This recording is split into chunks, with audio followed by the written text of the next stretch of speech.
Can you tell me how you died? Okay, so I didn't, medically I didn't die. I was extremely close. My heart did not stop beating. Okay. Right? So, and even when that does, obviously it takes a while for you to irreversibly die, right? I mean, you can be brought, after, your heart stops, you can be brought back. But, so what happened was, I was a war reporter for a long time. After my friend and brother and colleague Tim Hetherington was killed in Libya, I stopped war reporting. And eventually I got married, I had a family. And I sort of turned towards life, right? I mean, I was like, now. So ironic. You appreciate, obviously. Yeah, no, it's right. I'm in my 50s. I'm an older dad, and this is all I want is to have a family. I slid into home base as far as I was concerned. I was almost killed several times, of course, and I was like, I'm done with that. The drama of that was an amazing way to spend 20 years, and I'm a healthy person. I was a marathon runner when I was young. I'm not a walking heart attack. I've lived a pretty good life, medically speaking. Whatever. And so it was during COVID, and we were we were living in Massachusetts in a remote house at the end of a dead-end dirt road, in the woods. No cell phone coverage. The landlines were old, and when it rained, they didn't work because they would short out. It was basically paradise. Right, and surrounded by woods. Flip phones on crack. Yeah, exactly. And one day, we had a little bit of babysitting from some teenage girls who lived up the road, and my wife and I walked off into the woods down this little path to a little post and beam cabin that I'd built a couple of years earlier, overlooking this little lake, an oil lamp. Totally off the grid, wood stove, like the most beautiful place in the world, right? And so because we had a couple of hours to ourselves, we walked out to this little sanctuary. And, I always thought of death as very dramatic. I've been blown up by a roadside bomb. I've had bullets hit next to my head and a sandbag. The really terrifying thing about death is that it can be so casual, so offhand, so ordinary, so mundane, right? And so in mid-sentence with my wife in the most beautiful place in the world, right, I felt a funny pain in my abdomen. That was me starting to die, right? As a healthy 58-year-old, and I didn't know, right? I was like, oh, what's that, right? And so it was sort of indigestion plus, right? I mean, it wasn't agonizing, but I was like, damn, that is weird. So I stood up to try to sort of walk it out, and the floor just went reeling away from me, and I almost fell over. And I sat back down, and I said to my wife, I think I'm going to need some help. Words I never thought I'd ever have to say, right? And the problem, what was going on, I didn't know this, thank God, is that I had an undiagnosed aneurysm in my pancreatic artery, which is super rare. An aneurysm is an unnatural ballooning of the artery wall. It's not cholesterol, it's not clogged arteries, it's a totally random structural problem. It's a plumbing problem, right? And in my case, super rare, and aneurysms will grow for decades, slowly get bigger and bigger. The artery wall gets stretched and stretched. They're undetectable, usually asymptomatic, and then eventually they'll burst. And you will start bleeding out into your own abdomen, right? If someone stabs you in the stomach, you know what happened, you know what's wrong, and the doctors know where to stick their finger to plug the leak. That's, you're doing well at that point, right? With internal hemorrhage, no one knows where it is. It could be anywhere in your abdomen, right? So I was losing a pint of blood every 10 or 15 minutes into my own abdomen, right? And I was just gushing blood internally. And there's 10 pints of blood in the human body. I was going to ask you, I couldn't remember that. There's 10 pints of blood in the human body, and you can lose about half before you die. And I'm losing a pint every 10 or 15 minutes, I'm guessing, right? And we live an hour from the hospital. So you can do the math. I was literally a human hourglass. I didn't know that, thank God. So I got my hand over my wife's shoulder. She put her arm around my waist. She dragged me out of the cabin, through the woods, got me to the car in the dirt driveway, put me in the passenger seat, ran in, and told the babysitters, they were like 13 and 15, right? Said, something wrong with Sebastian. Can you call 911? But the phone lines were out because it had been raining. So this girl got one bar of signal at one particular spot in the driveway. She got one bar of signal and called the ambulance. And my wife is meanwhile with me, holding my hand and watching me go in and out of consciousness. And every time I sort of pass out, She thinks that's it. He's not coming back. Yeah. Then I come back. She's like, stay with me, stay with me. Eventually, the ambulance got there, and they took me. We started out on the long drive, and now I'm feeling a little bit better because I've gone into something called compensatory shock. Your body kind of rallies and clamps down on everything and hoards the blood that you still have in your chest, in your brain, where it's needed, and so you sort of feel a little bit better. So I'm like, damn, maybe I shouldn't go to the hospital. It's going to waste a whole day. You know, I'm thinking like that, right? And my tummy still hurts. My tummy hurts, right? But I'm like, no, who goes to the hospital for a tummy ache? Like, come on. You know, that's what's so crazy about stuff like this is I had a back injury that was actually severe, but I was like, it was a spasmed muscle. It was like a fractured vertebrae and 3 herniated discs, but it just, your brain doesn't put it together that it could be something this crazy. And, you know, there's a famous statistic that married men live longer than unmarried men, and this is why, right? Because it was my wife who said, he's going to the hospital. Wow. Yeah. Right? Don't listen to him. He's not doing well. Like, take him to the hospital. Because the paramedics, both men, were like, oh, he seems pretty good. Maybe he just dehydrated. It's a hot day. And she's like, no, take him to the hospital. I made it within 10 minutes of dying. Like, had she not done that, I'd be dead, right? So I got there. An hour later, I hold on, make it to the hospital, and as soon as I get there, I just go off a cliff medically. I go into end-stage hemorrhagic shock. I'm convulsing. I'm so hypothermic. My blood pressure is 60/40. I mean, I'm like running on fumes, right? I'm probably 10 minutes, 15 minutes from cardiac arrest and death. And they rush me. The doctors know immediately what's going on. They rush me into the trauma bay, and this doctor comes up to me with this big needle. He says, I want to insert this through your neck into your jugular to transfuse you, to give you blood. Yeah. Right? And, you know, it doesn't look like it's going to be a whole lot of fun to do this. And so I said, you mean in case there's an emergency? He said, this is the emergency. Like, I just did not get it. I had no idea. And so they're prepping my neck, and I'm lying in the trauma bay, and I'm lying down. And so I have to pause and say, I'm an atheist. Right? And I'm not like an atheist, but kind of like mystical or spiritual. I'm none of those things. I'm nothing, right? I'm truly nothing, right? And my father, who has been dead 8 years at this point, was an atheist and a physicist. He's like, which is like an atheist squared, right?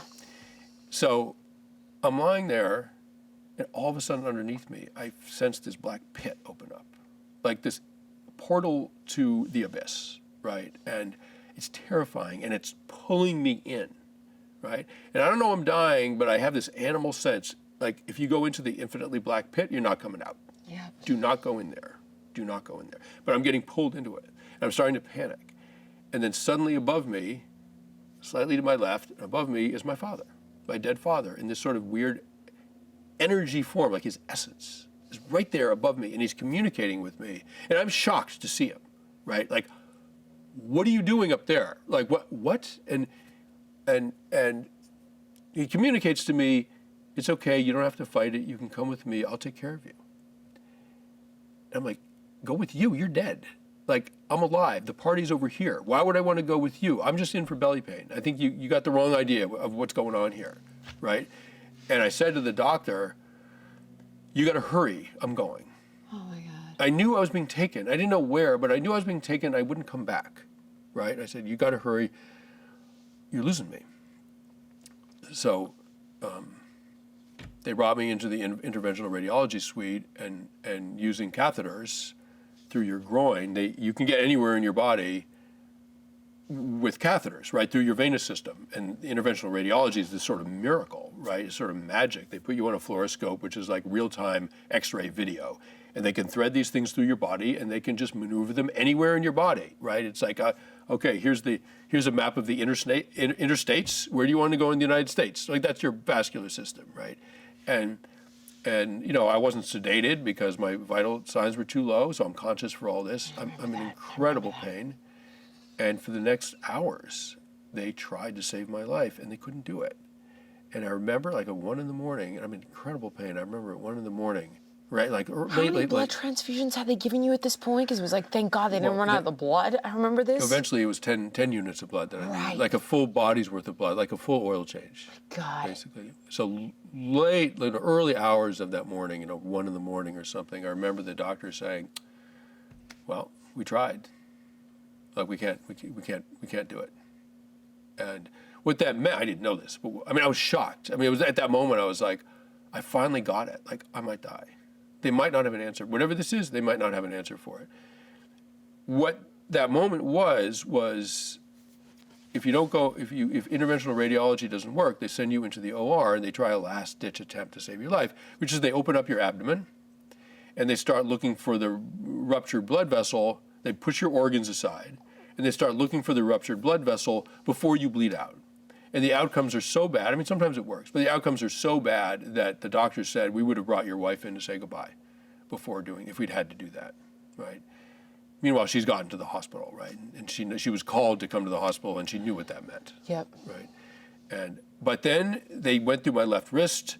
That somehow fixed they figured it out. Some special guy that wasn't supposed to be there, though, right? Yeah, Dr. Dombrowski, Phil Dombrowski. Everyone was like, it's not going to work. He was at the forefront of developing interventional radiology 30 years ago, and he just happens to live near the hospital where I was on Cape Cod. And they called him from dinner. He's like, Dr. Dombrowski, there's someone who needs you. He's an abdominal hemorrhage, and we need, So he drove an hour, in the evening to come save my life, and they managed to do it. And and the next thing I know, I'm in this sort of vast darkness, and I hear this voice. A century later is what it felt like, right? Yeah. I hear this voice. It's a woman speaking, and she's got a really intense Boston accent. And I'm like, where am I? Like, what is going on? And I'm in the ICU, and it's the voice of a nurse. There was a moment that you talked about, and I think this was the dream that you had the night before this happened, where you were over your family, and they couldn't see you. Yeah. So one of the It was like a foreshadowing. Forgive me. I read the book in June, and it's December. And I didn't refresh because I wanted to kind of remember it as the audience was watching it. But I remember that so clearly, and it was deeply disturbing. Yeah, I mean, it was. So for me, as a rationalist, I mean, what I say in the book is the problem with rationality, which is a very powerful tool, right? The problem with rationality is that things keep happening that you can't explain. Mm-hmm. And this is one of them, right? I mean, I might be able to explain the vision of my father as a dying hallucination, whatever. That explanation has problems, but I can sort of imagine proposing that, right, and hoping that you'll buy it, right? But the dream, the predictive dream, is a different matter. And so, and this is what happened. It was 36 hours before, so it was just before dawn, on the morning prior to the day that I almost died, that I was supposed to die, really, right? And I'm there, and I'm looking down on my family. And they're below me, and they're crying about me, and I don't understand why. And I'm sort of waving my hand, I'm shouting to them. So my little girls are 3 years old and 6 months old at this point, and my wife is with. And so and I'm trying to communicate with them, like I'm here, and they can't hear me, they can't see me, and I don't know why. And then I'm made to understand, and I'm above them, right? And then I'm made to understand that they can't hear me or see me because I'm dead. I'm a spirit, and that I'm headed out. Like, this is it. There's no going back. And the sense that I had was I was on this enormous orbit out into the darkness. And I was leaving them, like, in this orbit. I was never coming back. It was too big an orbit. I would never see them again. And it was an orbit in the sort of infinite darkness, right? And that's just what was happening. Sorry, right? And I was so racked with anguish and just remorse and like, oh my God. And I mean, and it woke me up. And suddenly I'm in the bed when we co-sleep. So with the four of us, the two girls and my wife and me, and it's just before dawn. I'm like, oh my God, thank God that was a dream, because it felt real. It felt like it was happening, right? Whew, that was a dream, thank God. It was real. Well, that's what's so strange about it. It was right. Yeah, it was predictive, and so I got quite neurotic afterwards because I started to read a lot about NDEs, near-death experiences. Transparency, I'm fascinated, and I've spent years reading about them. Yeah, and I didn't know anything about them, so I started reading about them after I came home from the hospital, and I came home very shaken up. I mean, imagine, right? But I thought the hard part's over with, right? I survived. Here I am back with my family. Why am I crying so hard? And then I started researching NDEs because I was curious about what happened, and I realized that dream, NDEs, they're not an Near-death experiences. In Near-death case anybody is not in case anybody's not as avid of a content devourer on this topic as I stand this way. But they're not like they're not an infinite variety of NDEs, right? There's like 3 or 4 basic buckets that they fall into. Right. One is the dead showing up to receive the dying, which is what happened to me with my dad. And another really common form that they take is that you're hovering over your loved ones, over your body, over the doctors. You're sort of above them and going out, right? And so I researched this. I was like, oh my God, that dream was a classic NDE, except I knew nothing about NDEs. And had someone told me about NDEs, I'd be like, oh, that's nonsense. Like, come on, don't come at me with that. That's ridiculous, right? And I had this fear. I was like, oh my God, maybe that was my experience of actually dying. Maybe I died in my... when I read it. Yeah, maybe I died in my sleep. That's what I thought. Maybe everything since then... Or like the time being relative, with the, yeah. you being related to physicists, maybe it was a glimpse of that moment in time or something. Or a but different reality, a Yes. parallel reality. I mean, I didn't, and so I'm asking questions that in some ways sounded very flaky to me, right? But I'm like, how did I know? Like, what?